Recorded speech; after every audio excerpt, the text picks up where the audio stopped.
Hi, it's Jodi Medell, Doctor of Physical Therapy and Transformational Coach. Although I'm transitioning out of transformational coaching and into integrative coaching, it's much more comprehensive. And in another video, I'll explain the difference between the transformational coaching and the integrative coaching, which is in much greater alignment with the physical therapy that I do as well. So, exciting stuff coming up. Anyway, for today's video, I want to go over internal core stability. This is at the heart of everything that we do. So when I'm talking about internal core stability, I'm talking about stabilizing throughout the pelvic girdle. So if you think the pelvic girdle as being this, the pelvic girdle is this bowl, right? And this bowl is what our legs come out of, our spine is attached to, and then our arms come out of. So if this bowl isn't stable, we don't have a stable base and we can fall apart with our movement patterns. So people talk about core stability in many, many different ways, and I think it gets to be confusing. So what I'm talking about with internal core stability is basically taking this pelvic bowl that has the spine, sacrum, at the very end, coccyx, but we're going to look at the spine, the sacrum, and the bowl as they come together and how we stabilize that. So internal core stability is about engaging the muscles that don't cross joints and cause a bone to move. These are muscles that cross joints to create an internal girdle. The two muscles that I really want to focus on are the deep layers of the abdominal muscles. I call them the TVAs, transverse abdominis, or transverse abdominal muscles, and the pelvic floor. So together, when they contract together, they create this sense of an internal girdle so that the muscles on the outside, the mover muscles, the back extensors, quadratus lumborum, all the other abdominal muscles, can work, either co-contract to add more stability or work to create movement. But we need to have the internal core stability in place first, because if that's in place, the other muscles know that they don't have to act as stabilizers, that they can start to move, that they're in a safe environment to move and carry on. Okay? So this is how we tap into it. We lie down. We put our fingers on the bones of our pelvis as they stick out in front. We're dropping those fingers down into the muscles in our pelvic region. Now, as you lie here, you're not trying to change the curves of your spine. Again, I'm really adamant about maintaining all the curves in your spine because that's your shock absorber, and all the exercises we do are to help maintain that curve. We're not trying to change it. We're not trying to do this posterior pelvic tilt where we take the curve out of our lumbar spine. We're also not trying to do an anterior pelvic tilt and increase that curve, okay? We want to stabilize that curve.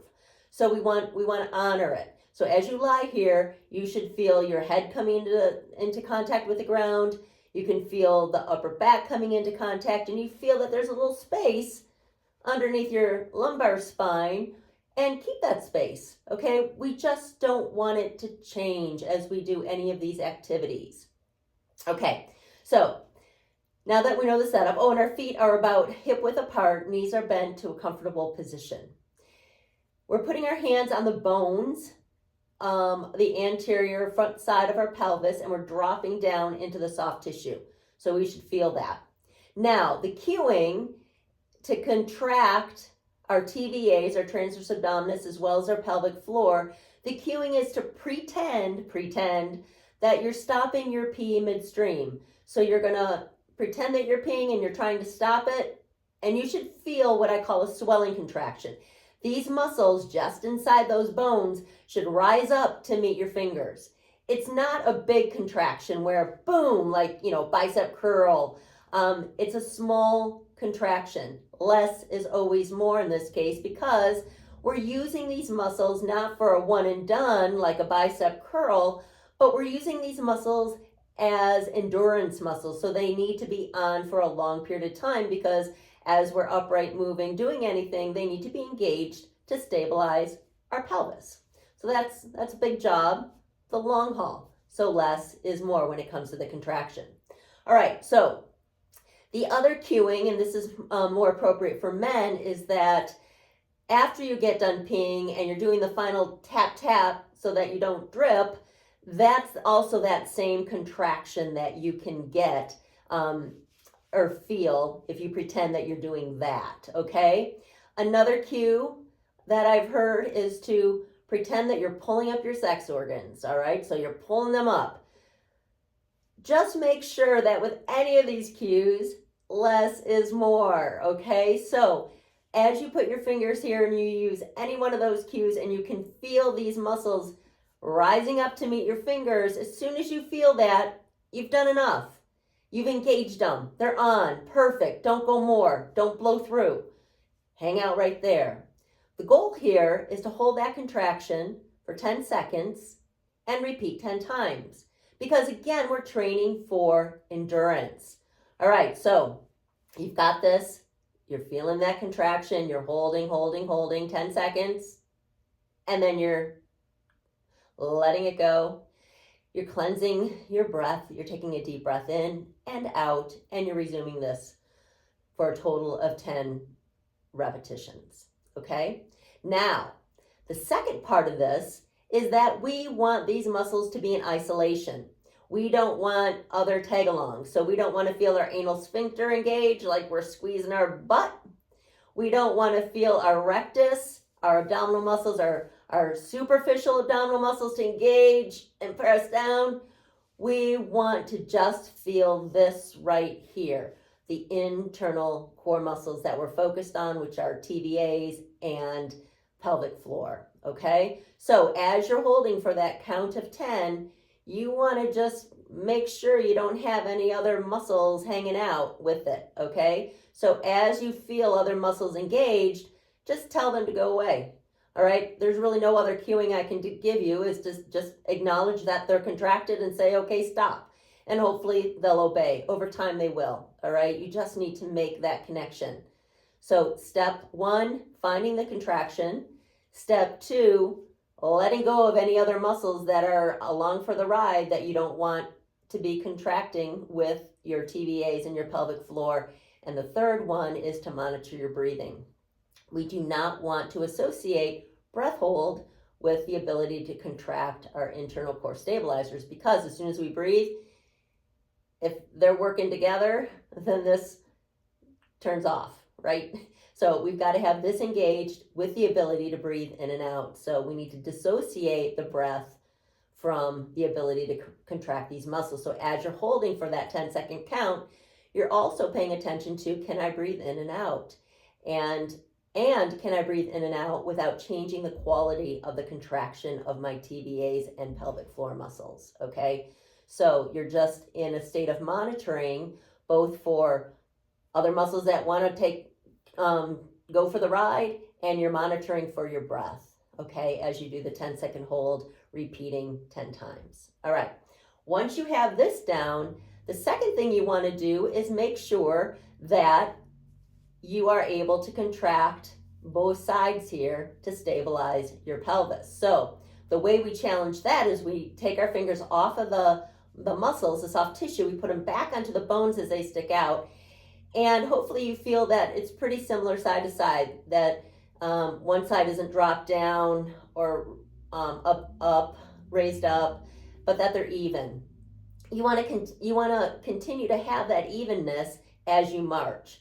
So as you lift your leg a little bit up and put it down, you shouldn't feel that on that side that you lift that leg up, that pelvic bone drops down, okay? So if you don't have a good contraction of your internal core stabilizers, when you lift that knee up, you're gonna feel that side of the pelvis drop down. It should stay stable. It should stay even with the other side.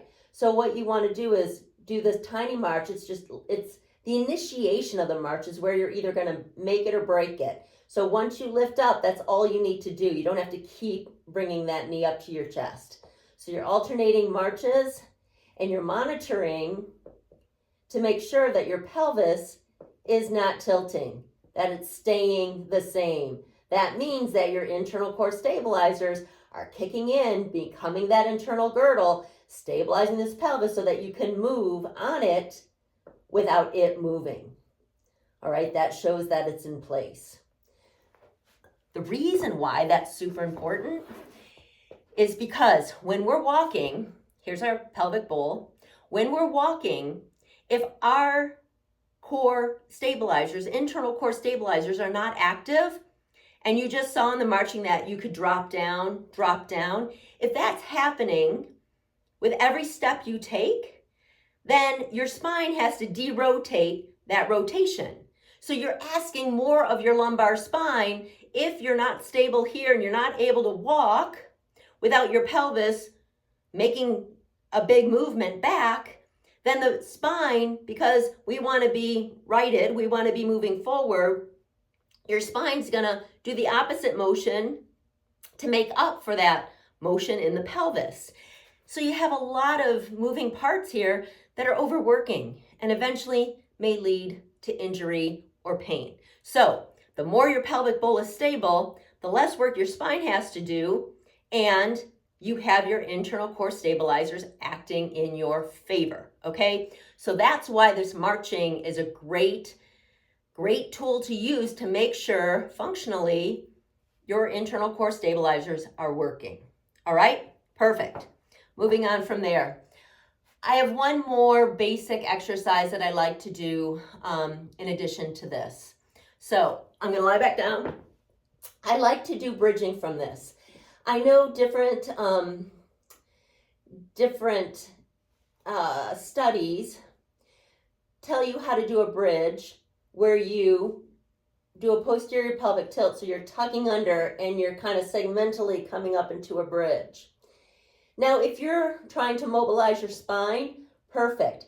But if you're looking for functional outcomes for internal core stability, you don't want that, because in life, we do not walk around with a posterior pelvic tilt. We are doing all of this to help us as we become bipedal, meaning we're on 2 feet, we're moving around, we need functional internal core stability. So what you want to do is find the line between your sternum and your pubic get the words out, Jodi, your sternum and your pubic symphysis, and I've talked about this a lot. You want to honor that line. So as you go into your bridge, you're going to honor that line. You're not going to do that posterior pelvic tilt where you shorten the line. You're going to keep the curves of your spine engaged. Honor this line. Do not change it. Push through your heels. Engage that internal core stabilizer muscle group. You're going to come up and you're going to be in a straight line from here to here. It doesn't change. And your internal core stabilizers are pulling up and giving you that girdle so that you're able to do this without wavering, okay, or without changing the line. And then you're going to come back down. So this line doesn't change. And you should be able to do 30 of these in a row without losing the line as you contract your internal core stabilizers. A higher end challenge for this would be to cross one leg on the other. So now you've got a smaller base of support. Again, you're pushing through your heel, you're honoring your line, you're lifting up and you're coming down. You're lifting and you're coming down. Now, if you're doing it incorrectly, you're going to drop down. You're not going to be able to keep that pelvic alignment like we checked out in the marching exercise if you don't have engagement of the internal core stabilizers. Okay, I hope you enjoyed this video. Please reach out and ask me any questions.